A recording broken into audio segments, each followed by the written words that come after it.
you want to get into needlepoint, but you have no idea where to start, I'm going to show you the basics of needlepoint, Needlepoint 101, and show you how to do the basic stitch, which is the continental stitch. And that's mostly what everyone starts with. So this is a little scrap that I have.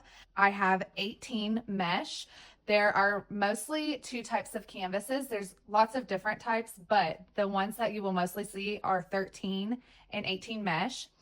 13 means that there are 13 different crosses in an inch, and 18 means that there are 18 different crosses in an inch. So right here I have an 18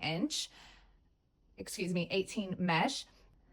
For bigger projects, you probably want to do 13 mesh, like a stocking, for instance. I would definitely do 13 mesh because it's not as many crosses. So to begin, you're going to use thread, and I'm just using DMC pearl cotton for this.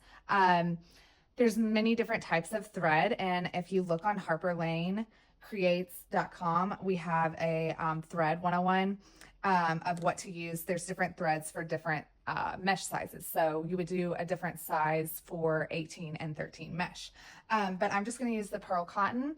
You don't want a lot of thread because it gets to be you don't want too much and you don't want too little. So what I like to do is I like to just pull off about this long, and then I just double it, and that's usually about as long as I like.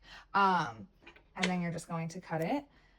Now you are going to thread your thread with a tapestry needle, and then you're gonna have one side that's bigger. So a lot of people like to do different things. I like to tie a knot in the end of mine. I just think that's easier than having to worry about needle pointing over or stitching over the tail of the thread to keep it stable. But a lot of people do that, and that's just your preference. So you are going to, I have the color on my canvas, and if you can see up close, don't look at my nails, each color is going to be a painted cross, and what you are doing is you are putting the thread over the cross.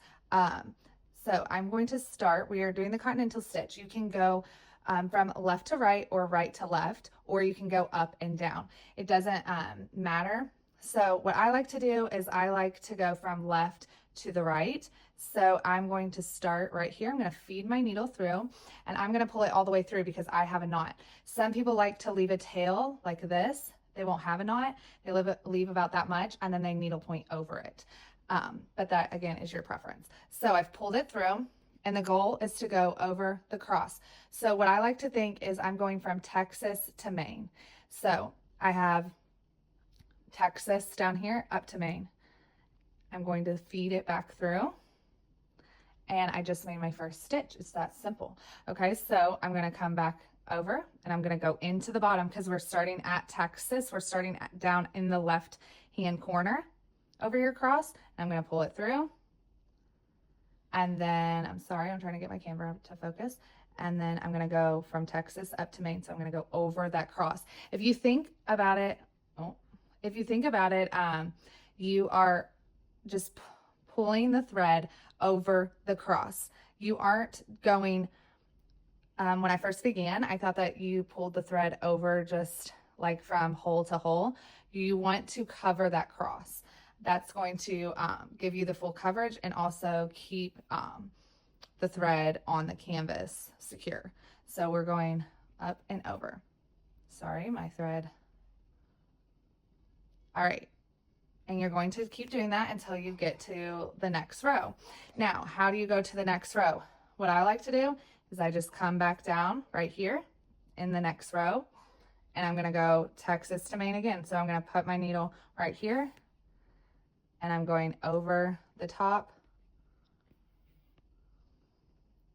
through Maine.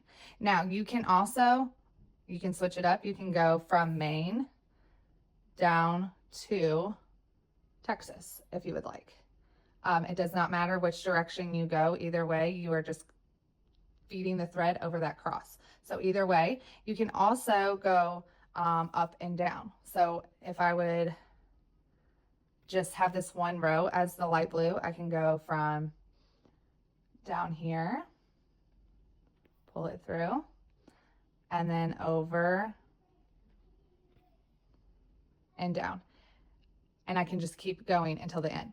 Now, once you have finished your entire section, you are going to take your needle and you're going to feed it through the stitch. So I don't have that many stitches, but I'll feed it through right here, the stitch, and you're just gonna pull it like that, and then you will just trim your thread. And then you will have a little tail like that on the back. And the front looks beautiful, but it does not matter the back. You can see I had a little knot right there. But as long as the front looks great, that's all that matters. So if you can see, you are going over the cross from Texas up into Maine. And yeah, that is how you can get started with needlepoint.